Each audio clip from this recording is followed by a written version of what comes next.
두부, 안녕하세요. 두부입니다. 서울 아파트 전셋값이 1년째 고공행진 중이에요. 도대체 왜? 무엇 때문에? 그래서 앞으로 어떻게 될 건데?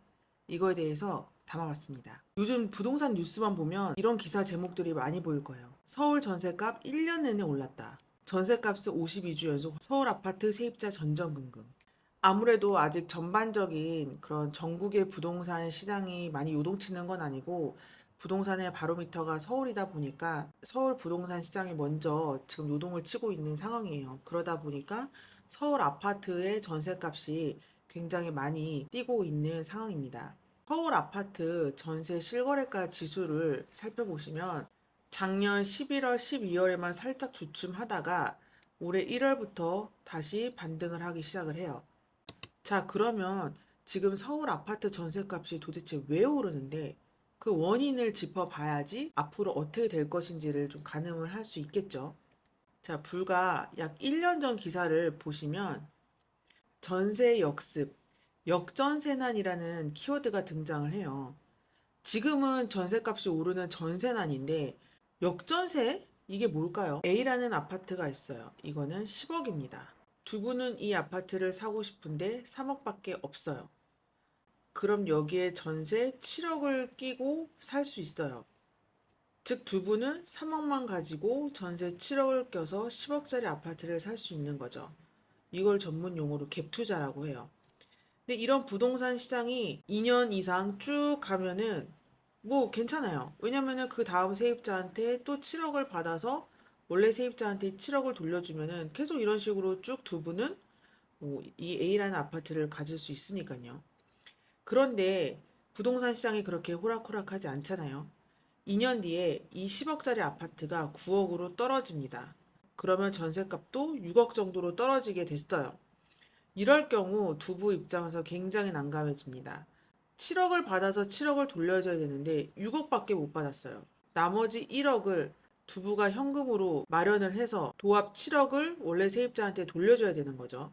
그렇게 계속 못 돌려주다 보면 이 A라는 아파트가 경매에 넘어가게 되는 경우도 있죠. 바로 이러한 총체적 난국의 상황이 벌어지는 것을 역전세라고 합니다. 이러한 역전세 와중에 전세 사기가 급등을 하게 돼요. 빌라나 뭐 연립주택 이런 데에서 많이 발생을 하죠. 왜냐면 아파트 같은 경우는 뭐 전세라든지 매매가가 투명하게 공개가 되지만 뭐 빌라나 연립주택 등은 상대적으로 더 불투명한 경우가 많잖아요. 그러다 보니까 뭐 예를 들어서 1억짜리 아파트를 보증금 1억 2천에 들어간다든지 그럴 경우에 나중에 보증금을 못 돌려받는 경우가 많아지게 되는 거죠. 그러니까 이러한 전세 사기가 급등하다 보니까 빌라에 살던 사람들이 도저히 못 살겠다 이러면서 아파트로 다 몰리게 됩니다. 여기에 하나 더 얹을게요. 바로 전세 보증금 반환 보증 보험이 전세난을 일으킨 키워드로 다시 한번 떠오릅니다.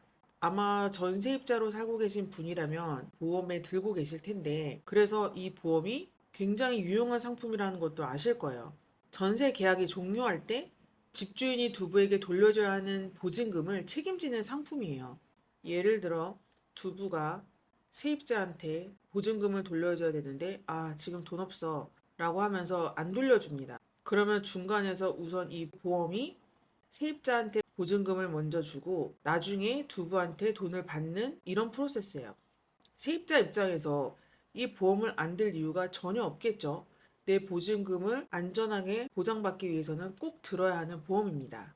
자, 그런데 바로 전세 사기 이후에 이 보험에 들 수 있는 가입 조건이 굉장히 빡세집니다. 아주 간단하게 정리를 하자면 보증보험에 가입할 수 있는 가입 기준이 공시가 1억 주택인 경우에 보증금이 원래는 1억 5천까지 됐어요. 이걸 1억 2천으로 내립니다. 자, 이렇게 되면 어떻게 될까요? 집주인 입장에서는 보험에 가입이 안 되는 집이면은 세입자가 안 들어올 테니까 어찌됐든 우리 집 보험 가입할 수 있어요 라고 얘기를 해야 돼요. 근데 지금 이 보험에 가입하려고 보니까 보증금을 1억 2천까지밖에 못 받아요. 근데 내 옆집은 지금 보증금을 1억 5천, 6천을 받고 있는데 내가 이 보험에 들기 위해서 내 보증금을 1억 2천까지 내려야 된다? 좀 무리수겠죠. 그러니까 차라리 전세를 월세로 돌립니다. 그래서 빌라나 연립주택 의 월세가 올라가게 돼요. 근데 세입자 입장에서 지금 금리가 낮은 것도 아닌데 내가 여기에 월세를 주면서 살아야 되냐. 차라리 이 돈으로 아파트 전세로 가자라고 하면서 서울 아파트 전세로 몰리게 되는 겁니다.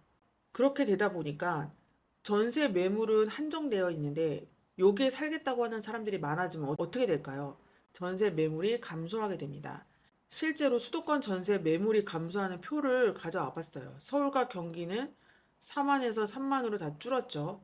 인천 같은 경우도 1만에서 1만 언더로 지금 떨어졌어요. 매물은 없어지는데 사겠다는 사람이 많아진다? 그럼 어떻게 될까요? 바로 집주인의 힘이 세입자보다 더 커지게 됩니다. 불과 반년 전만 해도 보증금 못 받을까봐 전전긍긍했는데 지금은 재계약할 때 돼서 아 이거 보증금 올리는 거 아니야? 이렇게 전전긍긍하는 걸로 바뀐 겁니다. 자, 이쯤 되니까 좀 생각나는 키워드가 있죠.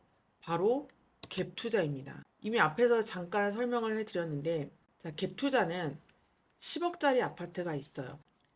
두 분은 현금이 3억밖에 없습니다. 근데 10억짜리 아파트를 갖고 싶어요. 그러면 전세 7억을 낍니다. 두 분은 3억만 있어도 전세 7억을 끼고 10억짜리 아파트를 살 수 있는 거예요. 자, 이게 이제 갭 투자라고 했잖아요. 근데 지금 전세가가 계속 오르고 있어요. 7억이 8억이 되고 8억이 9억이 됩니다. 그러면 아파트 값은 예를 들어서 10억인데 지금 전세가가 7억이었던 게 8억이 됐어요. 그러면 두 분은 2억만 있으면 되겠죠? 9억이 됐어요. 그럼 두 분은 1억만 있으면 됩니다. 갭 투자는 매매가 대비 전세가가 계속 오를 경우에 이 갭이 줄어들기 때문에 현금이 상대적으로 적게 있는 사람이 매매 시장에 많이 뛰어들게 되는 요인이 되는 거죠. 실제로 그런가? 우선 서울에서 잘 나가는 지역이죠. 마포, 양천, 송파 보시면 서울 일부 지역의 갭 투자 건수가 다 상승을 했습니다. 그런데 상대적으로 집값이 낮은 노원의 경우 갭 투자는 줄어들었어요. 상대적으로 집값이 낮기 때문에 내가 지금이라도 집을 사야 된다라고 해서 다 이쪽으로 몰렸죠. 그래서 연끌족들의 성지라고 불리는데 여기서는 아파트 값이 가장 늦게 오르는 경향이 있기 때문에 아직은 그런 갭 투자 건수가 많이 늘고 있지는 않은 상황이에요. 5월 17일자 기사를 가져와 봤어요. 14억짜리 아파트를 3억 5천만 가지고 살 수 있는 상황이 된 거예요. 갭 투자 유입 시 매매를 자극한다. 바로 지금 이게 한 부동산 시장을 설명하고 있는 문구이죠. 그러면 전셋값이 앞으로도 오를까요? 아니면 말까요? 당분간 더 오를 것이라고 봅니다. 왜냐하면 임대차 입법이라는 지뢰가 지금 아직 안 터졌거든요. 무슨 말이냐면 계약갱신 청구권과 전월세 상한제를 임대차 입법이라고 해요. 이 임대차는 세입자를 좀 더 보호하기 위해서 생긴 법인데 전세 살던 두부가 이제 2년을 살았는데 나 2년 더 살래 라고 당당하게 요구할 수 있는 티켓이 생긴 거예요. 그게 바로 계약갱신 청구권인데 만약에 두부가 이걸 썼어요. 그럼 집주인은 직전 계약금 대비 5%까지밖에 보증금을 못 올려요. 이게 바로 전월세 상한제입니다. 이게 2020년에 시행이 됐어요. 그러면은 두부가 2년 살고 더 2년 살고 그게 만료되는 게 바로 올해가 되는 거죠. 집주인은 그 전까지 5%밖에 못 올렸는데 그 못 올린 봉인이 해제되는 게 바로 올해인 거예요. 즉 집주인 입장에서는 올해가 디데이가 됩니다. 왜냐? 그동안 옆집에서는 보증금이 계속 올랐는데 나는 4년간 꾹꾹 눌러 참고 있었어요. 그 못 올린 보증금을 이번에 한 번에 올릴 확률 18,000%라고 봅니다. 그렇다면 다시 영끌족들이 득세를 할까요? 약 1, 2년 전의 데자뷰라고 생각을 할 수 있는데 그때만큼은 아닐 것 같아요. 왜냐하면 예전만큼의 저금리 시대는 아직 아니에요.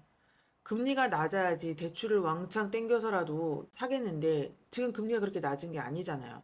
그러면 무리해서까지 내 집을 사겠다라는 영끌족들이 많이 생기지는 않을 거라는 겁니다. 그러면 당분간 매매가는 주춤주춤 오르면서 약간의 보합세를 보이고 전셋값만 계속 상승을 할 텐데 그래서 금주에 정부가 이 전셋값 상승에 대한 대책을 발표를 한다고 해요. 그 즉시 두부가 어떤 내용을 발표를 하는지 다시 한번 담아보도록 하겠습니다.